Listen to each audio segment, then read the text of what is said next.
The big picture: the most recent Alabama polls indicate that Moore could still win, and President Trump has given him a de facto endorsement. More from McConnell's interview on a possible government shutdown. It's a ridiculous idea for Democrats to allow a government shutdown over DACA, which is a non-emergency issue. The president has given us until March to address the issue of undocumented children. On Muellers Russia probe and reports that the president is reaching out to senators to curtail the investigation. Trump has not said anything to me that I think is inappropriate. President Trump is advising investors who lost money during the market slip that followed an erroneous report from ABC News' Brian Ross to file suit.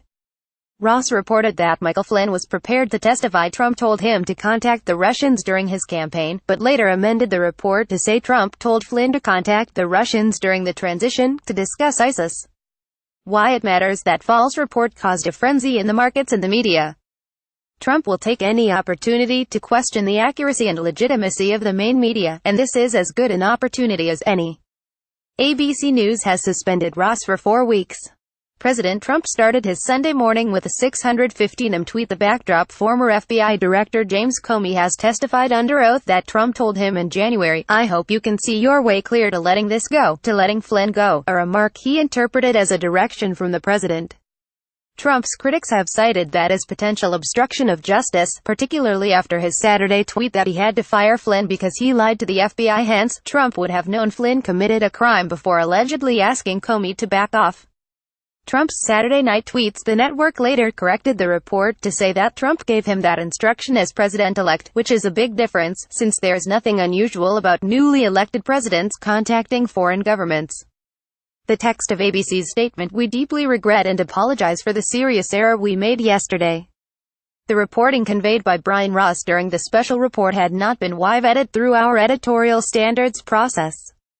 As a result of our continued reporting over the next several hours, ultimately we determined the information was wrong and we corrected the mistake on air, and it is vital we get the story right and retain the trust we have built with our audience. These are our core principles. We fell far short of that yesterday. Effective immediately, Brian Ross will be suspended for 4 weeks without pay.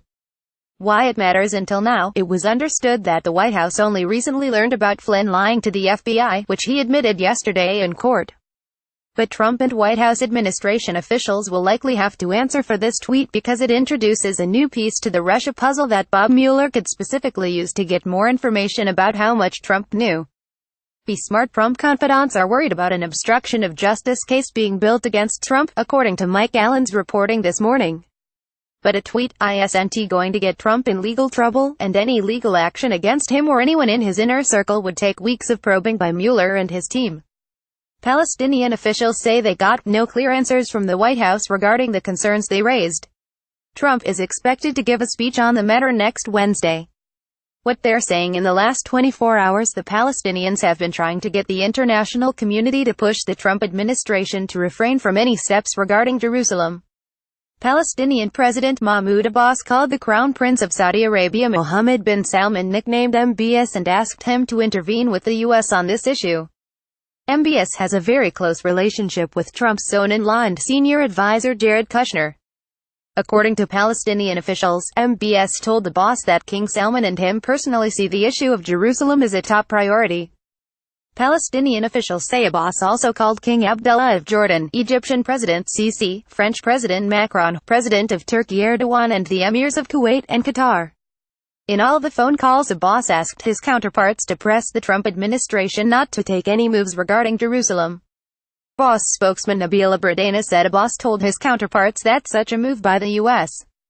will have dangerous consequences for the whole region. While there are some states that have actually cut their funding for state universities, the Chronicle of Higher Education's senior reporter Eric Helderman told Axios that enrollment numbers are a big factor in the decreasing funding per student data. The more students there are, the less funding there is to go around. The facts: while there has been a state spending per student decrease over the years, the past 45 years has seen a slight increase. Between 2000 and 2011, college enrollment skyrocketed. But enrollment has dwindled over the past 45 years. The national student debt is now more than $1.4 trillion, according to the Student Loan Report. The average annual college tuition including fees and room and board for a four-year, in-state, public university is $20,770, according to College Board, a 3.2% increase over last year. The average debt per student is $27,857. The politics when Paul Manafort told Trump he shouldn't go on TV anymore. Trump yelled, "Did you say I shouldn't be on TV on Sunday? I'll go on TV anytime I gdam thing want and you want say another thing word about me. You're a political pro? Let me tell you something. I'm a pro at life." Trump's fast food diet on Trump Force 1, were four major food groups: McDonald's, Kentucky Fried Chicken, pizza and Diet Coke. His go-to McDonald's order was 2 Big Macs, 2 Filet-O-Fish, and a chocolate malted. When the Access Hollywood tape dropped, Trump said that doesn't like something I would say. Reince Priebus encouraged Trump to drop out of the race before he lost in the biggest electoral landslide in American history. Trump responded, "First of all, I'm going to win. And second, if the Republican Party is going to run away from me, then I will take you all down with me. But I'm not going to lose." KT McFarland, transition advisor to Trump, wrote in an email that Flynn would talk with Kislyak after Obama sanctions were announced. She said the key will be Russia's response over the next few days.